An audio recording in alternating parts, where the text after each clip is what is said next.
Disfruta de nuestra programación semanal. Suscríbete a nuestro canal Actualícese Video. Hola amigos y suscriptores de Actualícese, soy Germán Torres, director académico, y te invito a conocer los destacados de esta semana. Estos son algunos de los aspectos tratados: trámites y obligaciones de trabajadores independientes, devolución de saldos a favor, reforma tributaria 2022, agenda de conferencias y mucho más. Primero, derecho laboral. Conoce, descarga y disfruta del pack de formatos recomendado para esta semana. Modelos y guías sobre aspectos laborales y comerciales que deben atender los trabajadores independientes. Clave si eres trabajador independiente obligado a realizar estos pagos o el contador de una empresa por temas relacionados con la gestión de la DIAN o la UGPP. Encuéntralo en actualicese.com. Suscripciones, beneficios, modelos y formatos, pack de formatos. Segundo, nuevo beneficio. Regala una suscripción oro mensual o semestral mediante tu suscripción platino. Solo debes elegir a tu persona favorita y seguir unos sencillos pasos. Actívalo en actualicese.com, mi perfil, mis cupones de regalo. Tercero, en octubre podrás acceder a la herramienta interactiva Actualícese Impuesto Diferido 2023. Recuerda que si eres suscriptor platino, tienes acceso gratuito a ella. Intuitiva, fácil de usar y muy útil son algunas de sus bondades. Encuentra esta y las demás versiones en actualicese.com, suscripciones, beneficios, herramientas interactivas. Cuarto, finanzas.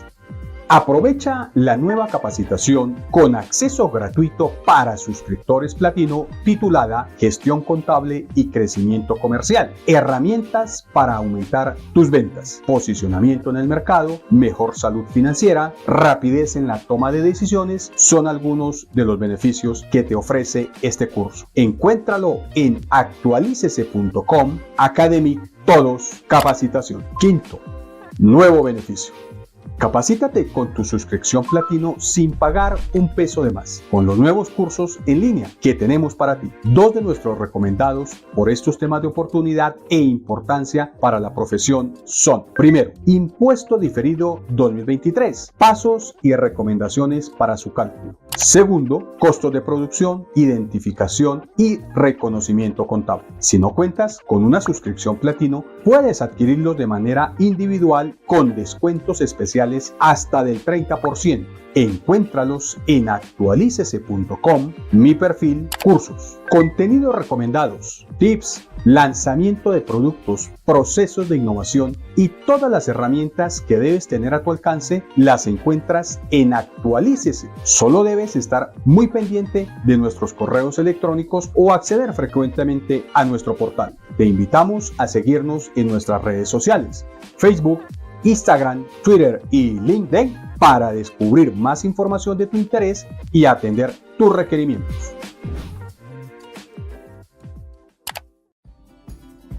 Hoy vamos a ver la tabla de impuestos contenida dentro de la plantilla del formulario 210 para el año grabable 2022. Como todos ustedes saben, la tabla única con los porcentajes y las tarifas a aplicar por impuesto de renta para las personas naturales se encuentran en el artículo 241 del Estatuto Tributario. Vamos a conocer entonces cómo calcular automáticamente el impuesto de renta a cargo. Esto es con la utilización de dos fórmulas, el sí y el redondear. Para el ejemplo en particular que tenemos dentro de nuestro portal www.actualicese.com, encontraremos que está en VT calculada automáticamente la renta líquida de la cédula general y de pensiones de nuestro contribuyente. En este caso son 2.371 VT. En la parte inferior tenemos formulado de la siguiente manera: si ese valor que se encuentra en la celda de 20, es decir, la renta líquida en VT, es mayor a 1.700 VT, pero a su vez es menor a 4.100, entonces lo que debemos hacer es ese valor en VT, restarle 1.700 VT, como dice la tabla del artículo 241, multiplicarlo por el 28%, a su vez multiplicar esto por el valor de la VT del año 2022 y sumarle 116 VT. Automáticamente damos Enter y nos da el impuesto a pagar. Síguenos y danos like. Bienvenidos a Actualícese Academy, nuestro espacio de conferencias, webinars y certificaciones. Recuerda que Actualícese Academy cuenta con dos niveles de acceso. uno gratuito para ver en vivo las conferencias y otro exclusivo para suscriptores en donde está el archivo completo para ver en diferido y bajo demanda. También incluye cursos con certificaciones y mucho más. Todo lo mejor de Actualícese está en sus suscripciones. Te invitamos también para que te suscribas a nuestro canal de YouTube, Actualícese Video. Dale like a este y demás videos que publicamos a diario y activa la campana para que te lleguen nuestras notificaciones. Te recordamos que todas nuestras conferencias son gratuitas y cuentan con marcas de tiempo. Es decir, que las dividimos por secciones temáticas en caso que no las quieras escuchar en su totalidad y te quieras enfocar en ítems específicos.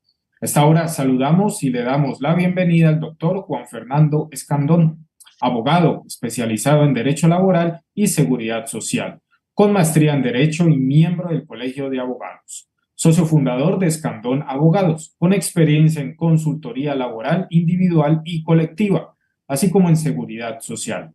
Docente y conferencista en seminarios y talleres relacionados con aspectos jurídicos laborales. El tema que nos trae para el día de hoy: desafíos y perspectivas políticas del nuevo proyecto de reforma laboral. Saludamos también al doctor José Hernando Zuluaga, CEO de Actualícese. Doctor Zuluaga, buenos días, tiene usted la palabra. Gracias, Carlos. Gracias, doctor Juan Fernando. A mí me parece muy importante este tema porque la mayoría de las personas no sabemos si este proyecto camina, si no camina, si hay acuerdo entre las diversas partes, el gobierno, el ministerio, el Congreso, los ponentes y el sector privado. Entonces me parece interesantísimo precisamente actualizarnos en una cosa de la cual hemos venido hablando nosotros acá en muchas oportunidades. Le cuento, doctor Escandón, que nosotros completamos con esta conferencia suya desde la pandemia, el inicio de la pandemia, 1.200 conferencias que hemos venido haciendo en forma secuencial y que permanecen en las redes. De manera que le tenemos que agradecer y en nuestro saludo muy cordial. Puede iniciar, doctor Escandón. Bueno, muy buenos días, doctor Zuluaga. Muchísimas gracias a Actualícese por la invitación y pues bueno, acabo de ser la conferencia número 1200 de esta página de e-learning que ustedes han venido trabajando, que ha ayudado a muchas personas a mantenerse actualizados en temas de derecho laboral y otras materias. Voy a compartir pantalla para empezar a conversar un poco sobre este tema y vamos pues absorbiendo las preguntas que las personas puedan tener al respecto. Bien. Pues el gobierno nacional ha presentado nuevamente un proyecto de ley, el proyecto de ley 166 de 2023. Este es un proyecto que tiene 92 artículos, tiene algunos artículos adicionales a los artículos que tenía el proyecto anterior. Ustedes ahí en pantalla pues pueden ver el análisis que hemos hecho de este proyecto de ley, donde encontramos que hay 25 nuevos artículos. Hay unos artículos que no tienen ningún cambio, que son 37 artículos. Hay algunos que tienen algunas leves modificaciones, unos cambios menores en lo que corresponde al proyecto que habían presentado en el primer semestre, que no se pudo llevar adelante por falta de tiempo y tal vez por una falta de coordinación en el gobierno al momento de presentar el proyecto, y vemos que hay unos 20 artículos que sufren una modificación sustancial. Del proyecto de ley, pues vemos que el Ministerio del Trabajo ha establecido 18 temas a los que, a su juicio, se debe construir la reforma y los han dividido en 3 bloques principales. Uno donde están los principios, donde no haremos pues una mención muy extensa porque también es una enunciación de los principios, pero después vienen 2 capítulos donde se encuentra pues la sustancia de la reforma. Un primer capítulo en la parte individual y un segundo capítulo en la parte colectiva, en el cual pues yo he insistido ya en varias conferencias, que es donde realmente está la modificación o la reforma al Código Laboral del Trabajo. Mm, En la parte colectiva, en el primer capítulo, vemos que este se divide en 6 bloques, en 57 artículos. Un primer bloque donde se trata principalmente o mayoritariamente la estabilidad laboral. Ya vamos a ver más adelante cuáles son los puntos que específicamente se tratan para el tema de la estabilidad laboral. Unos límites a la subcontratación, hacen alguna mención de cómo debería funcionar la subcontratación en Colombia, cómo debería funcionar la responsabilidad solidaria, no solo frente a los contratistas, sino a la subcontratación. Uno de los efectos también que trae, pues, es retrotraer los efectos de la Ley 789 del 2002 y trae también, pues, unas condiciones muy novedosas para el tema de las plataformas digitales.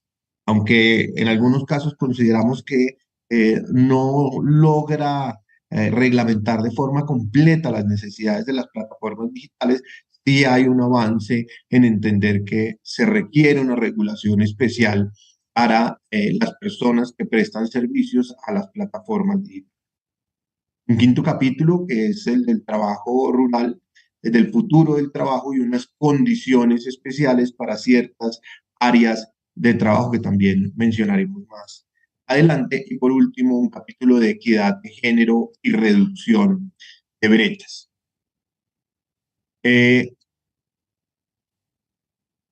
Vale la pena, pues, resaltar que este segundo proyecto, que tiene unas modificaciones importantes, pues no fue discutido con los gremios. Inicialmente, el proyecto que se presentó para el primer semestre fue discutido en la subcomisión nombrada por el Ministerio del Trabajo con los gremios, la ANDI, FENALCO, la SAC, con las organizaciones sindicales, donde se dieron unos debates muy interesantes. No se acogieron todas las recomendaciones o los comentarios que habían hecho los gremios, pero por lo menos hubo un espacio de diálogo y concertación. Para este segundo semestre, el ministerio decidió no abrir esa mesa y presenta, pues, este proyecto que estamos conversando el día de hoy. Entonces, pues ahí todavía también hay un ambiente un poco extraño frente a la presentación de este proyecto y cuáles son las expectativas y las dudas que los empresarios pueden tener respecto de este proyecto de reforma. En cuanto al primer capítulo, que se habla de la estabilidad laboral, lo que se busca con el proyecto de ley básicamente es que haya una regla general de estabilidad laboral y se pretende esta estabilidad laboral en cabeza del empleador. Si uno revisa otras legislaciones, sobre todo las legislaciones europeas, encuentra que lo que hay es una estabilidad en el empleo. Es decir, que las personas, por lo menos en los países nórdicos, lo que tienen es una movilidad en diferentes empleos, y lo que el Estado de alguna forma garantiza es que las personas tengan unos niveles de capacitación bastante altos y que puedan acceder a diferentes empleos cuando así lo requieran o hayan sido declarados cesantes de su empleo anterior. No se establece una estabilidad laboral en cabeza del empleador. Sin embargo, acá, un poco cogiendo la legislación española, lo que se pretende es que haya una generalidad en la utilización del contrato a término indefinido y que haya una estabilidad laboral muchísimo más proteccionista, si así que se quisiera. También dentro de la reforma se plantea que se prohíben los despidos discriminatorios, y eso en primera medida pues suena bastante atractivo y evidentemente pues impediría que se presenten despidos discriminatorios. Sin embargo, la redacción que presenta la reforma haría ver como que cualquier afirmación que haga un trabajador de que el despido ha sido discriminatorio, lo que hace es invertir la carga de la prueba, y es al empleador a quien le tocaría demostrar que el despido no ha sido discriminatorio. Entonces acá empieza a abrirse un poco el tema de la estabilidad laboral. Evidentemente modifican el contrato a término fijo. El contrato a término fijo tendría entonces las mismas modalidades contractuales, es decir, que sea inferior a un año o superior a un año, pero su modificación sustancial consiste en que cuando el contrato a término fijo llega a los 3 años, este contrato pasaría a ser un contrato a término indefinido.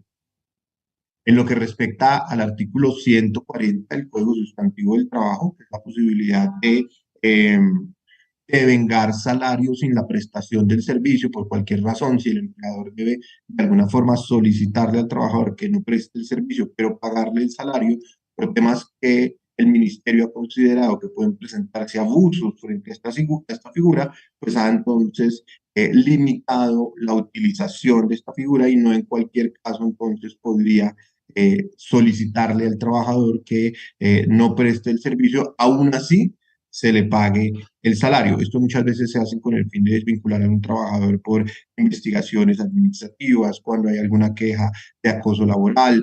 Sin embargo, en este sentido, pues está limitando la utilización de esta.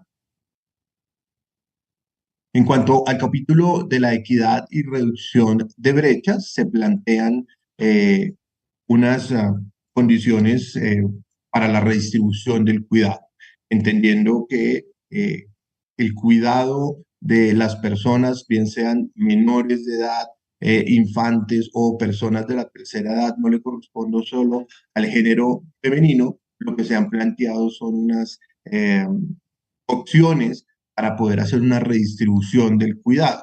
En este sentido, se amplía la licencia de paternidad también a 12 semanas. Se permite entonces que haya una jornada flexible para que las personas puedan de alguna forma atender esas situaciones de el cuidado de las personas más vulnerables. También se plantean entonces las facilidades para trabajadores con responsabilidades familiares del cuidado y se plantean algunas modificaciones con el fin de alcanzar la igualdad salarial entre hombres y mujeres. Asimismo, plantea un capítulo sobre el acoso y la violencia en el mundo del trabajo que, pues, en mi concepto es un poco etéreo, porque no aterriza los conceptos en dónde o hacia dónde debe apuntar ese capítulo sobre el acoso o la violencia en el mundo del trabajo. Recordemos que hoy en día tenemos la ley 1010 de 2006, en donde se plantea un poco cuál es el acoso laboral en Colombia y la creación del comité de convivencia y cuáles son las funciones y los alcances que tiene este comité de convivencia. Acá se hacen unos planteamientos donde se podría de alguna forma entender que se amplía el concepto del acoso y la violencia, pero aún considero que se queda corto en lo que corresponde a la realidad de las relaciones laborales y es un poco como de dientes, como de hacer efectiva esa norma en caso de que se presenten estas situaciones. Igualmente, entonces, para el proceso disciplinario se hará acogido a los principios y a las garantías que establece la Corte Constitucional en la sentencia C-593 de 2014 y trae este proceso a la legislación, es decir, que quede contemplado en el Código Sustantivo del Trabajo. Si bien es cierto que las grandes empresas han venido implementando este proceso, siempre garantizando el debido proceso y la garantía para sus trabajadores, lo cierto es que este proceso se puede hacer bastante engorroso y bastante complicado para los pequeños empresarios. Dentro de las condiciones que se exigen para el proceso disciplinario, pues está la comunicación formal de la apertura del proceso disciplinario a la persona que las conductas, las posibles sanciones a imponer, la formulación de los cargos imputados, el traslado al imputado de todas y cada una de las pruebas que fundamenten los cargos, la indicación de un término ante el cual el acusado pueda formular sus descargos, controvertir las pruebas en su contra y allegar las que considere necesarios, el pronunciamiento definitivo de la persona empleadora mediante un acto motivado y congruente, la imposición de una sanción proporcional a los hechos que la motivaron o la decisión de la terminación con justa causa. Y adicionalmente, una segunda instancia. Como ustedes ven, pues esto es para una gran empresa, para una empresa que tiene un equipo robusto administrativo, pues podría de alguna forma manejarse, pero para una pequeña, una micro, una mediana empresa, pues pueden ser temas bastante complicados, ¿no? Casi que requerirían del acompañamiento de un abogado para adelantar los procesos disciplinarios. Adicionalmente, en este proceso disciplinario se incluye la terminación con justa causa. Actualmente, si uno revisa para la terminación con la causa, cuando la causa es evidente, cuando la causa es así que de público conocimiento para todos y existen pruebas suficientes, no es necesario adelantar un proceso disciplinario. Sin embargo, en esta reforma, a pesar de que la situación pueda ser lo más compleja posible o la falta pueda ser lo más abrupta, lo más de las más llamativas, pues igual habría que adelantar un proceso disciplinario, lo cual también considero que puede ser bastante complejo al momento de tomar estas decisiones. En cuanto a la moratoria, hoy en día la moratoria establecida en el artículo 65 del Código Sustantivo del Trabajo, que es el pago de un día de salario por cada día de retraso, no incluye el pago de la indemnización. La indemnización, pues evidentemente se paga cuando el contrato se termina sin justa causa y es el reconocimiento o el pago de un perjuicio que se le hubiera podido causar al trabajador. Sin embargo, hoy en día en la moratoria no está incluida la indemnización. La reforma o la propuesta de reforma que lo trae pretende incluir la indemnización para el pago de la moratoria. Cuanto al título de estabilidad laboral reforzada, el código trata de traer nuevamente a la legislación pues, 4 figuras que han existido, algunas ya existen en nuestra legislación, sino que las vuelven a repetir y algunas que no existían o que solo existen vía jurisprudencia, las trata de incluir en la legislación de forma incompleta. En primer lugar, tenemos los fueros sindicales establecidos en los artículos, o el fuero sindical establecido en el artículo 405 y 406 del Código Sustantivo del Trabajo, que en mi criterio es una disposición y una garantía que está ampliamente reglamentada y que para todos es claro cómo funciona el fuero sindical, cuáles son a quienes se les debe aplicar el fuero, por cuánto tiempo aplica el fuero, cuáles son las garantías que tienen los trabajadores, es decir, no ser despedidos, trasladados o desmejorados de sus condiciones laborales sin una previa calificación judicial y sin una justa causa. Sin embargo, creo que esta mención que hacen podría prestarse a confusiones. En el proyecto anterior incluso incluían el fuero circunstancial y creo que pues ahí acogieron algunos de los comentarios que se hicieron. La mujer o persona en estado de embarazo hasta los 6 meses después del parto y en este caso lo que hace es que se extiende también al cónyuge. Vemos que pues, esa ya es una protección que existía, es decir, la mujer o la persona en estado de embarazo, la mujer en estado de embarazo, incluyen ellos el término persona en estado de embarazo hasta los 6 meses después del parto. Y la extensión que ya se ha hecho vía jurisprudencial para el cónyuge la quieren traer de forma expresa a la legislación. Como temas novedosos en la reforma frente a la estabilidad laboral, pues está el concepto de las personas amparadas por la estabilidad ocupacional. Y es que acá hay una modificación frente a la interpretación que se ha tenido a la estabilidad que tienen las personas en debilidad manifiesta. Desde la ley Klopatowski se ha establecido una estabilidad laboral reforzada para las personas que pudieran tener una pérdida de capacidad laboral superior al 15%. Sin embargo, la jurisprudencial se ha ampliado el concepto para las personas que estén en condición de debilidad manifiesta.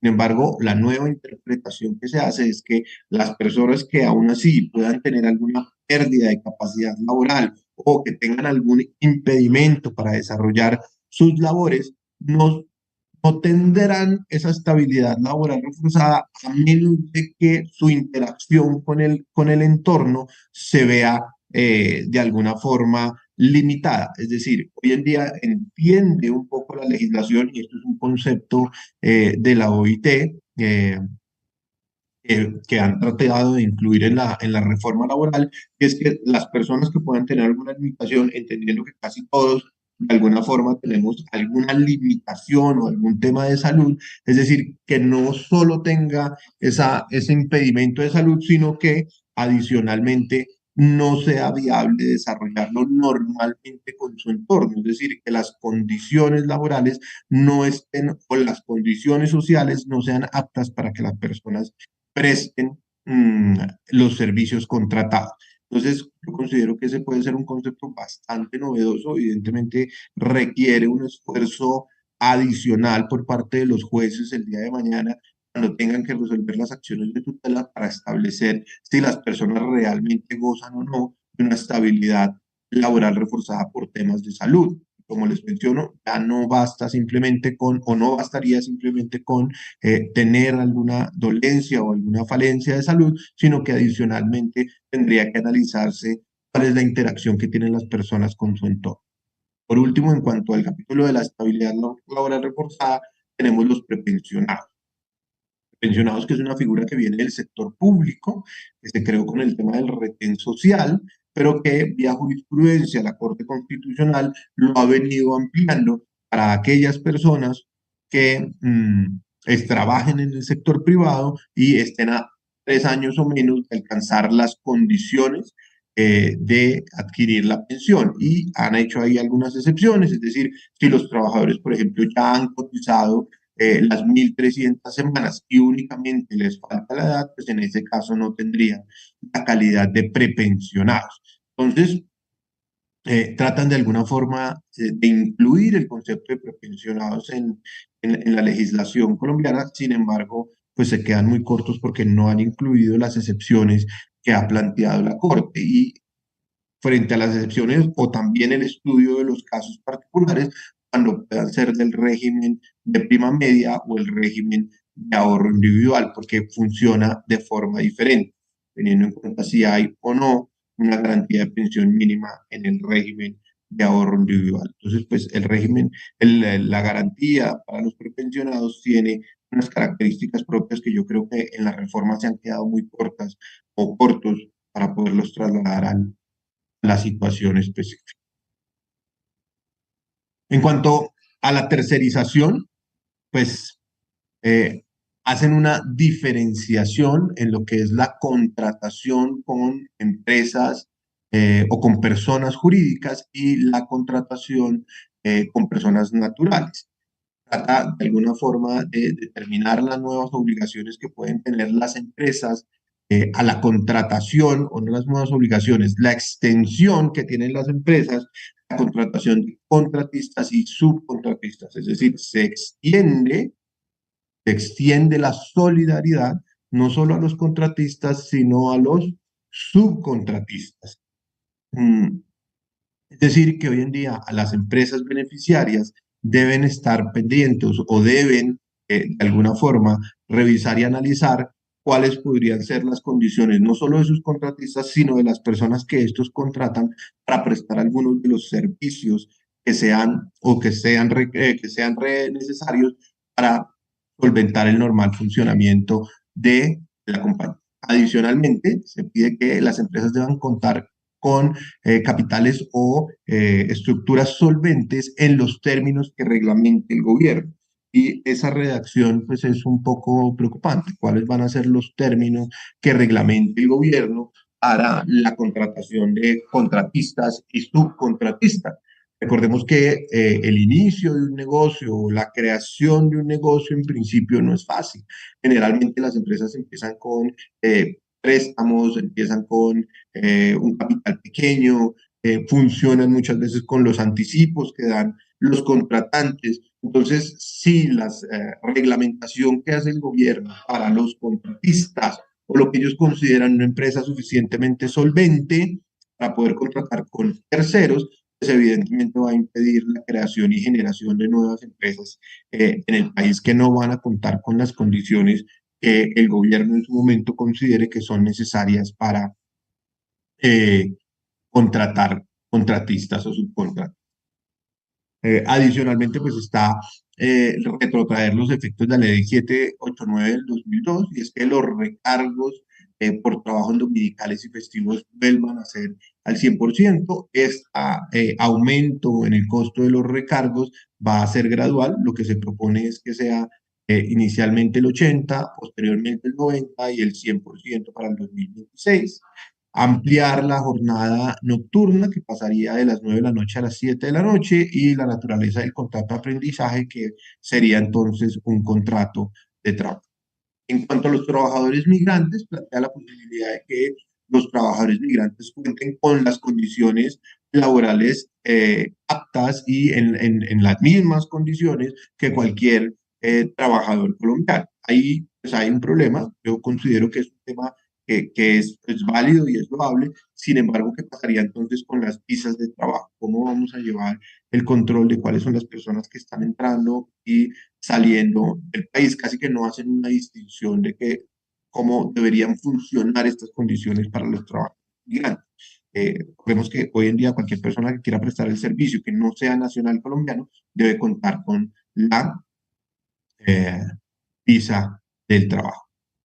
En cuanto a las plataformas digitales, pues también hay una modificación importante frente al proyecto inicial. Entienden sus condiciones especiales, entienden que hay trabajadores que son que son autónomos y hay trabajadores que prestan su labor de forma subordinada y generan entonces en esta reforma la posibilidad de hacer una cotización por tiempo parcial.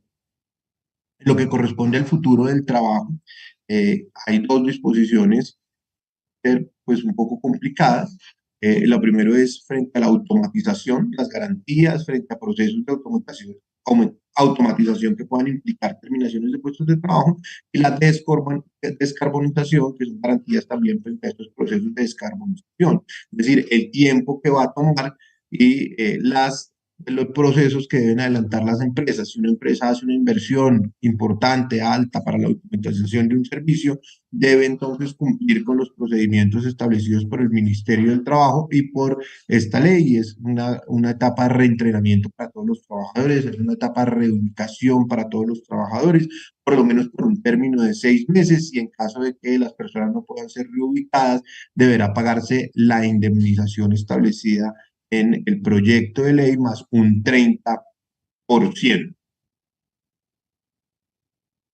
En lo que corresponde al tema del teletrabajo, están acumulando o tratando de hacer un convenio de todas las normas del teletrabajo, incluirlas en esta misma disposición y sin embargo incluyen que las empresas que tengan entre 20 y 50 trabajadores contratados deben promover o deben o de forma obligatoria tener por lo menos un 5% de sus trabajadores en la modalidad de trabajadores, entre 50 y 200 un 10%, y a partir de 201 trabajadores deberán tener el 15% de su fuerza laboral en modalidad de teletrabajo. Creo que de alguna forma pues están interviniendo un poco en la libertad de empresa y en la posibilidad que tienen las empresas de regular sus diferentes esquemas para mirar un poco y forzar la creación de esta figura del teletrabajo. En cuanto al contrato agropecuario, la idea es crear un contrato de trabajo que se ajuste a la realidad del sector agropecuario, que haya una definición legal de qué es trabajador y empleador agropecuario para evitar confusiones y abuso de la figura, y se crea un jornal rural integral como mecanismo para la formalización laboral del sector.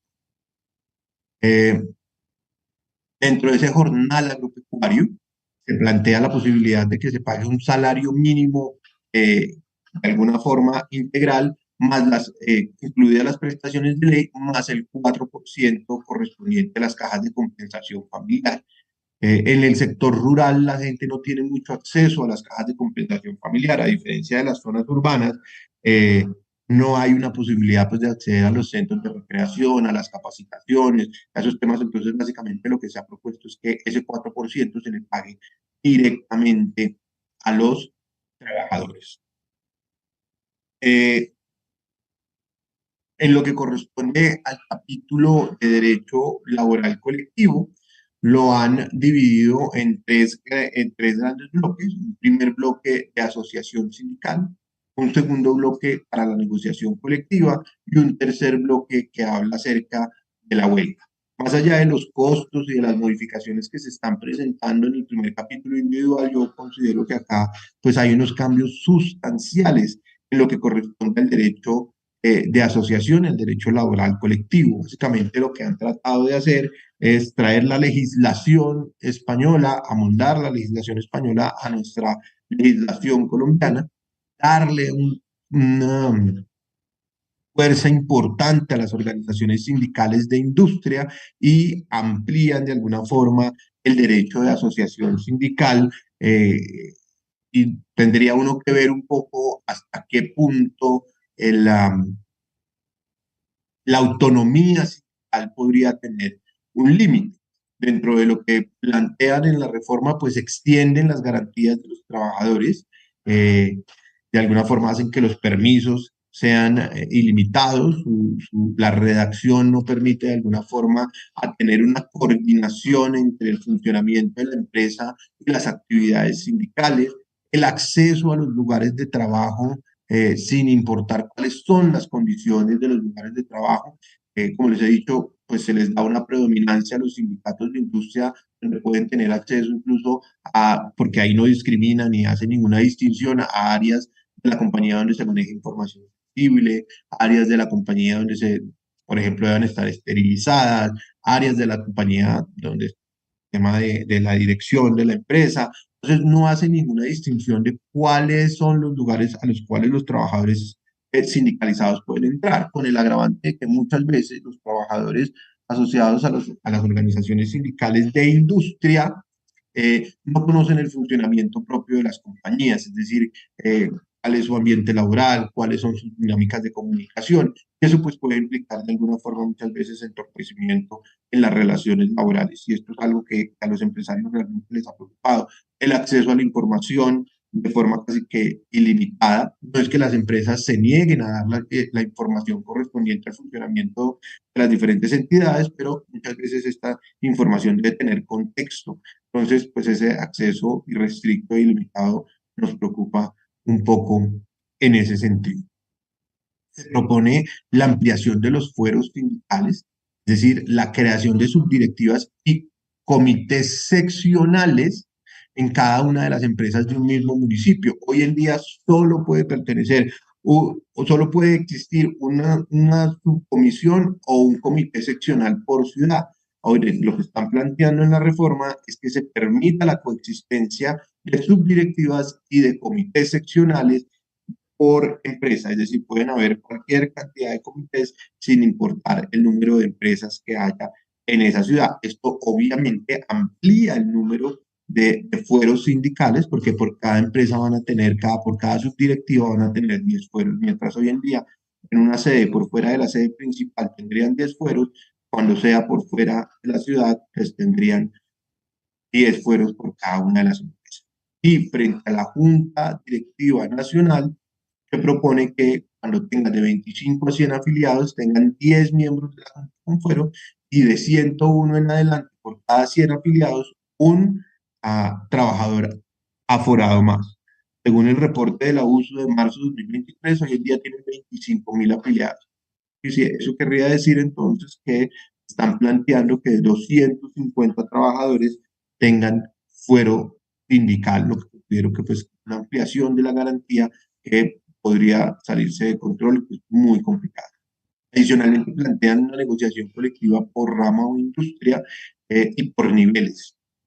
Es decir, que los sindicatos de industria hagan la negociación de cada una de las diferentes industrias del país y que esa negociación que ellos hayan alcanzado se traslade para los diferentes niveles. Podrían plantearla en un nivel más alto, a nivel nacional, pero adicionalmente pueden tener negociaciones por regiones, por sectores, por conglomerado empresarial. No hay un límite para las negociaciones de industria y no se define claramente cuáles son los niveles sobre los que puedan tener la negociación. Así como tampoco se define cuál va a ser el nivel o el impacto que puedan tener frente a las micro, pequeñas y medianas empresas. No se reglamenta entonces la negociación por niveles y establece la reforma que deberá ser reglamentada más adelante, pero sin embargo, esto no obsta para que si se presenta un pliego de peticiones a niveles superiores, los empresarios no deban sentarse a negociar. Algo muy similar a lo que estamos viendo actualmente con la Liga de Fútbol, con Socol Fútbol, a Socol Foot Pro, donde le han presentado un pliego a la DIMAYOR y deben sentarse a negociar o han accedido a sentarse a conversar con las organizaciones sindicales. Ya vemos de alguna forma cómo estas negociaciones de industria y por niveles, a pesar de que no tengamos reforma, se están presentando. El ministerio pues había tomado la opción de abrir una investigación a la DIMAYOR por no aceptar el pliego de petición. Y por último, la huelga la modifican sustancialmente, se modifica la definición de la huelga que se encuentra en el artículo 429 del Código Sustantivo del Trabajo, y que si uno revisa hoy en día la definición, se dice que debe ser colectiva, temporal y pacífica. Ellos quitan de la definición que sea colectiva y temporal. Quiere decir que ya no hay un respeto a la garantía de los principios democráticos para la definición de si se debe adelantar una huelga o no en una empresa en Colombia, y tampoco que sea temporal. Hoy en día la huelga, a pesar de que la redacción del Código Sustantivo es bastante ambigua y se presenta confusiones, entendería uno que la huelga podría ser de 60 días. En realidad no siempre es así. Ellos pretenden entonces que la huelga sea a término indefinido. Modifican entonces las mayorías calificadas para la votación de la huelga. Hoy en día solo pueden votar la huelga los sindicatos que tengan afiliados al 50% más uno de la totalidad de trabajadores de la empresa. Reducen entonces esa mayoría calificada al 33%, y mientras antes o hoy por lo menos en una empresa el 25% del total de los trabajadores pueden votar por una huelga, con la reforma se propone que el 16.8% de los trabajadores puedan votar por la huelga, y eso con el agravante que en la reforma se propone que solo puedan levantar la huelga aquellos trabajadores que hicieron parte de la votación de la huelga. Cuando hoy en día pues los trabajadores no sindicalizados o que no han participado en la votación de la huelga pueden adelantar asambleas para pues ejercer su derecho al trabajo y decir no estamos de acuerdo con las condiciones que propone la organización sindical. Entonces creemos que hay una afectación importante, no solo para los empresarios, sino para los mismos trabajadores que podrían no estar de acuerdo con algunas de las huelgas, y adicionalmente con la posibilidad de que se permitan las huelgas parciales. No es muy claro qué es una huelga parcial, no es muy claro qué entienden ellos por huelga parcial. La huelga parcial es que sea por ciertas zonas, la huelga parcial es que sea los trabajadores que hayan votado por la huelga, entonces solo esos irán a la huelga. No definen muy bien en el proyecto de reforma laboral, solo hay una mención a que se permiten las huelgas parciales, pero no hay claridad frente a qué serían las huelgas parciales y cómo se adelantarían. Modifican también la definición de los servicios públicos esenciales, es decir, qué se entiende hoy por servicios públicos esenciales, y acogen parcialmente algunas recomendaciones del Comité de Libertad Sindical de la OIT, así que para tratar de hacer ver que se están cumpliendo con algunos compromisos. Sin embargo, la OIT pues, no ha modificado el tema de los servicios públicos esenciales, sino que ha emitido unas recomendaciones, y dentro de esas recomendaciones dice que cada país debe definir y entender cuáles son los servicios públicos esenciales, porque las condiciones propias del mercado y de los servicios que se prestan, pues son diferentes en cada uno de los países. Acá lo que nos está poniendo es que ya no hayan servicios públicos esenciales, sino actividades propias que se deben realizar en cada uno de los servicios públicos esenciales, y que las partes deben establecer cuáles son las actividades mínimas requeridas para la prestación del servicio. Y en caso de que las partes no se pongan de acuerdo, será el Ministerio del Trabajo quien defina, lo cual considero que es bastante complicado. Por último, entonces, pues eliminan la ventana de tiempo para el inicio de la huelga. Recordemos que hoy en día, cuando se vota la huelga, los trabajadores no pueden iniciarla antes de 2 días hábiles ni después de 10 días hábiles. Quiere decir que al eliminar el extremo temporal de los 10 días hábiles, es indefinido el momento en el cual pueden iniciar la huelga, lo que evidentemente cambia o impacta el proceso de negociación, porque votada la huelga, la organización sindical podría citar nuevamente al empleador para continuar con el proceso de negociación, solo que en este caso tendría la amenaza de una huelga que ya ha sido votada. Luego, eso evidentemente afecta gravemente el proceso de negociación colectiva en Colombia. Y un último tema que a mí me ha llamado mucho la atención son las disposiciones finales en donde el Ministerio del Trabajo, en el proyecto que ha presentado, propone derogar algunas atribuciones y algunas obligaciones propias que tienen las organizaciones sindicales con sus afiliados. Derogan las atribuciones exclusivas de la Asamblea. La Asamblea de una organización sindical debe aprobar el presupuesto, debe elegir a los miembros de la Junta Directiva, debe tomar las decisiones de la huelga, debe aprobar el pliego de peticiones, entre otras cosas. Quiere decir entonces que las atribuciones de la Asamblea quedarían consignadas única y exclusivamente en los estatutos del sindicato, es decir, la autonomía sindical incluso por encima de los derechos de los mismos trabajadores. Eliminan o derogan las reuniones semestrales, las reuniones de asamblea que deben hacerse semestralmente, donde las organizaciones sindicales rinden informe a sus afiliados. Quiere decir entonces que las reuniones se harán en el tiempo que definan los estatutos. El quórum de las asambleas para tomar decisiones. Hoy en día se requiere un quórum mayoritario, es decir, que asista la mitad más uno de la totalidad de trabajadores afiliados a un sindicato. Están entonces eliminando de tajo la posibilidad de que los trabajadores que no estén de acuerdo con una decisión de la junta directiva o de quienes detengan el poder de la organización sindical, pues sea de alguna forma modificada por los quórum. La elección de los miembros de las juntas directivas y las constancias de votación, es decir, el proceso de elección de los miembros de la junta directiva va a quedar en manos de los estatutos y de quienes tengan el poder de la organización sindical. Eliminan los libros sindicales, eliminan el presupuesto, eliminan la caución del tesorero, eliminan el depósito de los fondos, eliminan la expulsión de los miembros o el proceso de expulsión de los miembros. Quiere decir que quienes estén la junta directiva determinan a quién expulsan y por quién no. Y pues también la procedencia de los tribunales de arbitramiento. Eso es como a grandes rasgos un poco las observaciones y las perspectivas y retos que yo personalmente pues tengo de el proyecto de reforma. Es un proyecto que fue presentado en la Cámara, donde tienen mayorías, donde consideramos, según los análisis que hemos hecho, que muy probablemente en primer debate va a pasar. Tocaría ver para el tercero y cuarto debate qué pasaría, pero primero y segundo debate es probable que el proyecto pase y es importante entonces pues tener estos espacios de discusión para poder entender cuáles son las dimensiones y los alcances de esta propuesta de reforma. Eso era un poco pues lo que quería compartirles. Tenemos pues un espacio también Doctor Escandón, preguntas. Señor. una pregunta. ¿Hasta qué momento hay políticamente o desde el punto de vista formal la posibilidad de hacer modificaciones al proyecto?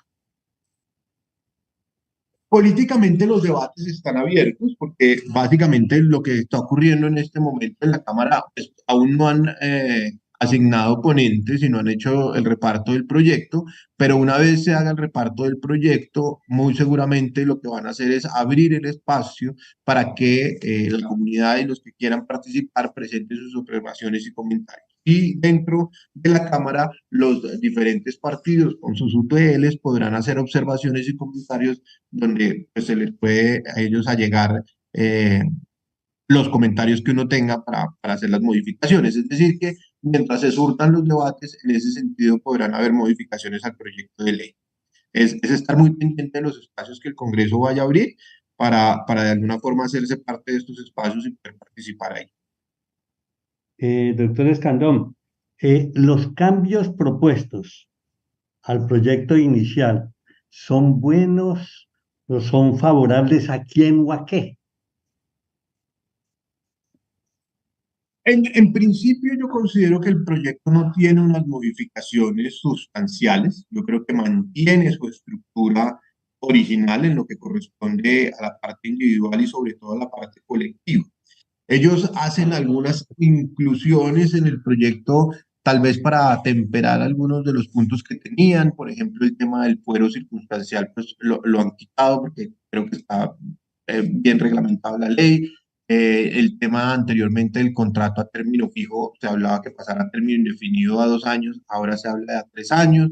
Ellos tratan de acercarse un poco a los comentarios que los empresarios hicieron en el primer semestre, pero sinceramente se quedan muy cortos y los temores y las inquietudes que los empresarios tienen subsisten. En este otro capítulo, en este otro proyecto de reforma, perdón, eh, incluyen algunas actividades especiales que anteriormente no estaban incluidas, pero que en mi concepto pues no, realmente no tienen un cambio sustancial. Por ejemplo, incluyen a los trabajadores de transportes, abastos y portuarios, donde pues hay algunas condiciones que dicen, mire, si trabaja para una sola persona, entonces deberá ser contratado laboralmente y todas sus garantías deberán ser reconocidas. Hoy en día existe, ahora que los trabajadores o las personas que trabajan en el sector de transporte, abastos o portuarios lo vayan a hacer o no, pero eso hoy con la legislación que existe se podría hacer. Em, el tema de los deportistas, dice que los deportistas podrán tener contratos, bien sea por la temporada o la modalidad o lo que se requiera. Creo que habla de un contrato especial, pero no hay mucha sustancia y faltaría de alguna forma tener la posibilidad de entender qué es lo que quieren con el contrato de los deportistas. En cuanto a los étnicos, pues incluyen que hayan espacios para la formación y el entendimiento de los contratos étnicos y la capacitación de las personas. De los periodistas, pues dice, mire, la jornada incluye desde la preparación, desde el montaje del set, solo podrán trabajar la jornada máxima legal y se les deberá pagar los recargos correspondientes. Entonces también considero que ahí se quedan un poco cortos. Esos son como los grandes cambios. Creo que los cambios son la inclusión de estas condiciones especiales, una modificación en lo que corresponde a las plataformas digitales, que entiendo que fue una discusión pues, pues bastante ardua para hacerle entender al ministerio cuáles son las condiciones especiales de las personas que trabajan para las plataformas digitales y pues estas condiciones especiales que les he mencionado. Entonces, creo que es una forma que busca el ministerio de acercarse a atender algunas de las inquietudes que se les han planteado, pero considero que aún quedan cortos. Doctor Escandón, eh, el tema que se iba a tratar y del cual se habló es desafíos y perspectivas políticas. Entonces yo pregunto, de aquí al 29 de octubre se van a dar seguramente movimientos de apoyo o no apoyo debido precisamente a las circunstancias de las votaciones regionales que se van a presentar. ¿Qué opinan? Sí, yo creo que eso hace un poco más complejo el tema, el tránsito normal del proyecto del Congreso, y más si se tiene en cuenta que el Partido Conservador pues, también ha presentado su propio proyecto de reforma. Es un proyecto que tiene más o menos unos 101 artículos que aún no incluye la parte colectiva. Lo que tengo entendido es que ellos van a presentar su parte colectiva ante la Cámara más adelante, en la Comisión Primera, pero muy seguramente el ambiente político que vamos a vivir pues va a quitarle un poco ese foco de luz que tiene este proyecto reformista que ha adelantado el gobierno actual para concentrarnos en las elecciones regionales. Si ustedes se dan cuenta, pues evidentemente las elecciones regionales hablan sobre los problemas propios de cada una de las regiones. Los candidatos a las alcaldías pues están hablando, mire, la seguridad, la salud, eso funciona así, pero frente a los proyectos de reforma no se han pronunciado, pero sí creo que eso va a afectar el normal tránsito que puedan tener los proyectos en el Congreso, por lo menos de aquí al 29 de octubre. Carlos, nuestro periodista, ¿tiene algunas preguntas? Sí, doctor Escandón, pues recuerdo que durante la presentación del primer proyecto había muchas críticas porque este no daba como posibles soluciones al tema de la creación de empleo, no se colocaba como la lupa en este ítem. En este segundo proyecto, ¿se ve algún cambio al respecto o todo sigue igual? En ese sentido, yo considero que el proyecto mantiene su misma estructura. Este es un proyecto que busca por mejorar, que lucha o busca mejorar las condiciones o las garantías que puedan tener los trabajadores que hoy en día tienen trabajo, pero que evidentemente encarecen la mano de obra de forma sustancial. Eso pues obviamente de alguna forma puede promover la informalidad, porque ¿qué es lo que va a pasar? Cuando un empresario, un microempresario o una pequeña empresa, sus costos con la formalización no le dan para el funcionamiento, el efecto lógico es que las personas empiecen a contratar de forma informal. Entonces yo creo que en ese sentido, pues, de las críticas que había del semestre pasado frente a este proyecto se siguen manteniendo, hace que la contratación en Colombia sea costosa para las micro, pequeñas, medianas empresas que, como ya se ha dicho en varios debates, pues son más del 90% de la fuerza productiva del país, y que esto evidentemente va a seguir eh, impulsando la informalidad, porque pues la gente de alguna forma va a cerrar los negocios porque no son sostenibles en el tiempo o a contratar de forma informal. El tema el gobierno se la juega mucho con el tema de los contratos laborales, sobre todo a término indefinido. Frente a esto, ¿cómo quedaría planteado el tema de la tercerización laboral? Porque estas entidades se han mostrado preocupadas al respecto. Sí, este gobierno sostiene que los contratos laborales que gozan de todas las garantías pues son contratos a término indefinido, es decir, ellos sostienen que esos son como los contratos más completos y que gozan de todas las prerrogativas que puede tener un trabajador. Sin embargo, esto no siempre es cierto. Los contratos a término fijo pues también son contratos de los cuales los trabajadores tienen todas las garantías para poder desempeñarse, pero que además permite de alguna forma la flexibilidad empresarial, teniendo en cuenta las labores temporales, los picos en la producción, bueno, cualquier cantidad de dinámicas propias del mercado laboral y el mercado económico. Y adicional a esto, pues ellos entienden que la tercerización de alguna forma puede ser una forma de precarización laboral, lo cual no es cierto. Hay empresas que se dedican a temas de tercerización, prestan servicios de alimento, por ejemplo, para minas, prestan servicios de alimento, por ejemplo, para empresas de hidrocarburos o, bueno, cualquier otra cantidad de actividades, se especializan en estas labores, pero no se hace la tercerización con el fin de precarizar las labores. Entonces, con estas contrataciones a término indefinido para las empresas que están tercerizadas o que su naturaleza es la de ser contratistas, pues hace que la prestación del servicio vaya a ser muy complicada, porque sus contratos están amarrados a que sus contratantes pues los contraten de forma indefinida y muchas veces pues hay posibilidades de mirar otros contratistas, hay posibilidades de ver qué otras opciones hay en el mercado. Si usted tiene pues una fuerza laboral que está totalmente vinculada a través de contratos a término indefinido, pues va a tener una contingencia muy fuerte al momento de la terminación de estos contratos, ¿no?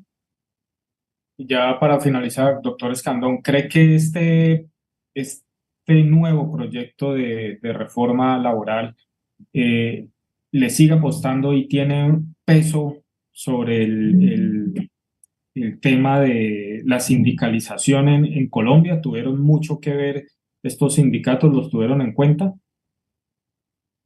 Sí, yo creo que este es un proyecto que tiene un sesgo sindical muy fuerte. Yo por eso les mencionaba que en el segundo capítulo, en la parte colectiva, yo creo que ahí es el punto más fuerte de la reforma. Busca fortalecer el movimiento sindical, busca ampliar la afiliación sindical y yo no estoy diciendo que eso sea malo.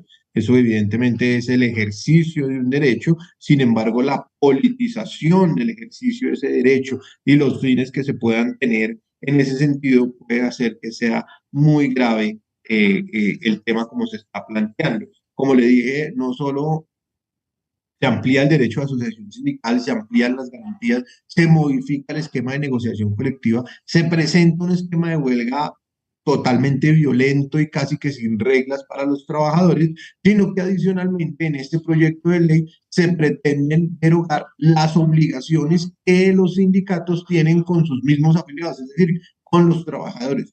Eso puede prestarse para problemas, eso tiene un sesgo muy complicado y el día de mañana los trabajadores incluso ni siquiera van a poder ejercer sus derechos frente a las juntas directivas de las organizaciones sindicales si no le ponemos bolas a esas derogatorias también. Carlos, quería comentar lo siguiente. La semana pasada, La cámara, doctor Zuluaga, por favor. perdón, sí, La semana pasada estuve en Salento. Me encuentro una persona y me dice que está estudiando Derecho. Entonces le hice la pregunta simplemente por qué lo quería y me dijo, es que yo, que estoy joven, veo unos espacios grandísimos. Y entonces me hizo hasta un listado. Dije yo, bueno, este se las sabe todas. Me dijo, nosotros vamos a tener posibilidades en derecho laboral, derecho pensional, en la seguridad social, due diligence, me habló de oficial de cumplimiento, de herencias, en fin. Me parece que los abogados están logrando mucho más espacios de lo que seguramente se preveía cuando se creó la profesión. Bueno, no, yo creo que la carrera del derecho es una carrera muy completa. Yo creo que es una carrera que a uno le abre la cabeza para muchas cosas, no solo para desempeñarse como abogado. Yo creo que muchas personas que incluso toman a su cargo temas administrativos o gerenciales, cuando ya entienden un poco más del tema de las dinámicas de los negocios, pues la carrera del derecho a uno le abre muchísimo, muchísimo, muchísimo la cabeza y se complementa con muchas áreas. Y yo creo que la inteligencia artificial, incluso lo que estamos viendo hoy en día, nos va a complementar. Eh, hay que apostarle mucho a aprender un poco de inteligencia artificial, a entender a utilizar las herramientas y muy seguramente con todo eso vamos a mejorar nuestros perfiles como abogados y vamos a tener muchos más espacios, considero. Muchas gracias, doctor Escandón. No, con mucho gusto. Un agradecimiento, doctor Escandón, por permitirnos escuchar esta socialización, honrado esta actualización del proyecto de reforma laboral. Muy importante conocer tanto por parte de empleadores, por empleados. Un agradecimiento a las personas que se conectaron a esta primera conferencia del día, una invitación para que en una hora, a las 11 de la mañana, se conecten de nuevo con este espacio. Estará con nosotros la doctora Natalia Niño con el tema el papel que juega hoy el contador público en las empresas.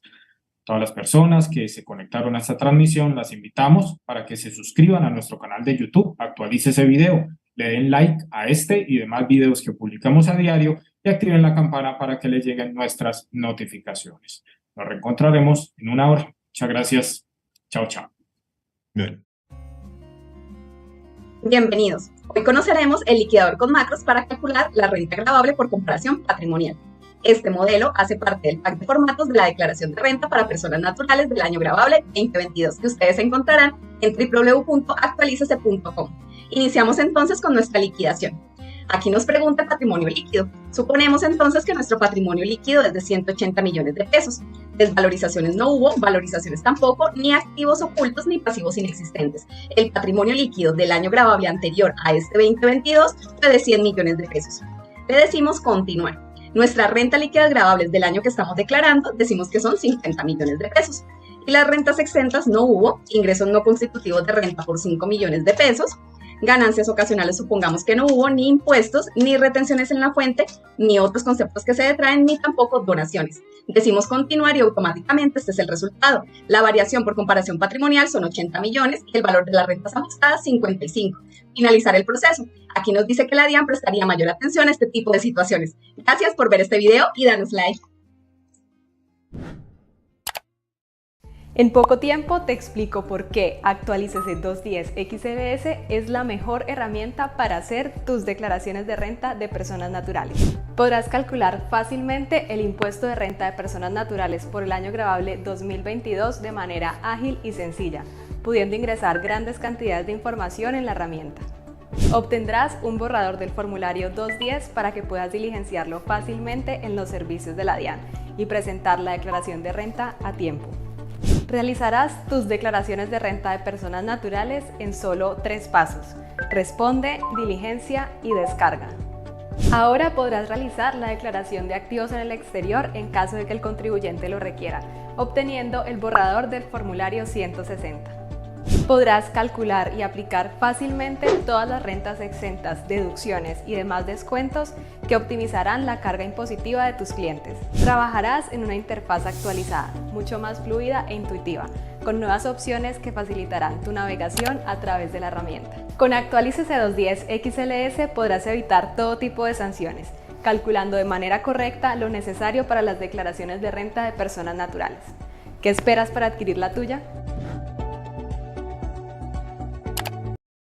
Disfruta de nuestra programación semanal. Suscríbete a nuestro canal Actualícese Video